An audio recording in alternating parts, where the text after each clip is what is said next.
जिसमें मैंने आपको एक बेसिक डिफरेंस बताया था कि हम प्रॉफिट एंड लॉस अकाउंट और profit and loss appropriation account में क्या डिफरेंस होता है।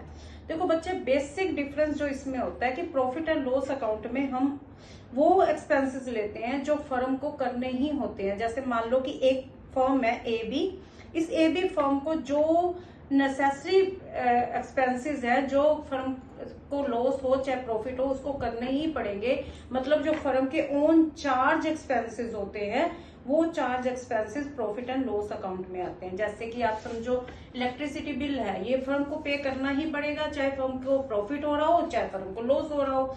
फर्म का फैक्ट्री का रेंट है तो रेंट पे करना ही पड़ेगा, चाहे प्रॉफिट हो चाहे लॉस हो, ठीक है। लेकिन प्रॉफिट एंड लॉस एप्रोप्रिएशन में वो एक्सपेंसेस आते हैं जो तभी होते हैं जब फर्म को प्रॉफिट होगा। मान लो ए बी फर्म को प्रॉफिट होगा तभी वो एक्सपेंस करेगी, वो अदरवाइज नहीं करेगी। तो इसमें ऐसे कौन से एक्सपेंस होते हैं? क्या ऐसे भी कोई एक्सपेंस होते हैं? हाँ, ऐसे भी होते हैं।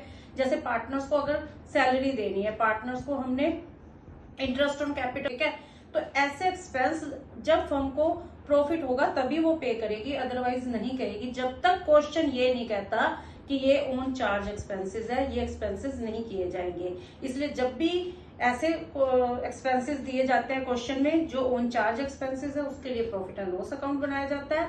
अगर सैलरी के लिए भी बोल देंगे पार्टनर्स की कि ओन चार्ज एक्सपेंसेस है, तो हम प्रॉफिट एंड लॉस एप्रोप्रिएशन में नहीं दिखाएंगे इसको, फिर कहाँ दिखाएंगे?